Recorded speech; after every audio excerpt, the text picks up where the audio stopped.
بكل بساطة يا ابو الصحاب، خوان الفينا بيشتكي نادي الزمالك. يا لهوي يا لهوي يا لهوي. ودلوقتي يا حاج تقول لنا ايه برنامجك؟ سؤال وجيه من انسان تافه.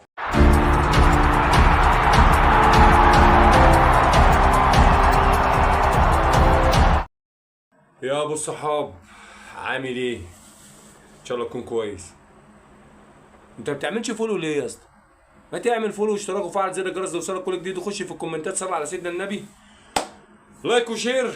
وتعالى اقول لك، خوان الفينا بيشتكي نادي الزمالك. الراجل خوان الفينا ده لعيب كويس جدا على فكره، يعني الكام ماتش اللي هو لعبه قبل التوقف الدولي ده كان باين فيهم ان هو شكله كويس ويجي منه.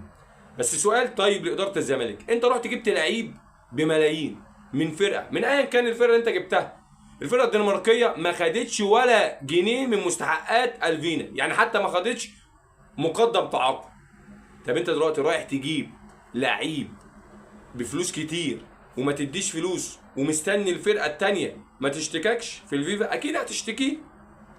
طب كم من باب اولى يعني انك تروح تجيب الفينا بالفلوس دي كلها، ولا تصرف الفلوس دي كلها على اللعيبه اللي انت جبتها السنه دي، كنت تدي مستحقات الناس اللي متاخره عليها فلوس. انما انت ما عملتش كده، ودورت للشهره والصيت والحاجات دي. انت جايب متعه القلب للجمهور بتاعك بس. فما تزعلش يا ابو الصحاب لو اتلاقيت في يوم من الايام خوان الفينا لابس تيشيرت النادي الاهلي. سلام.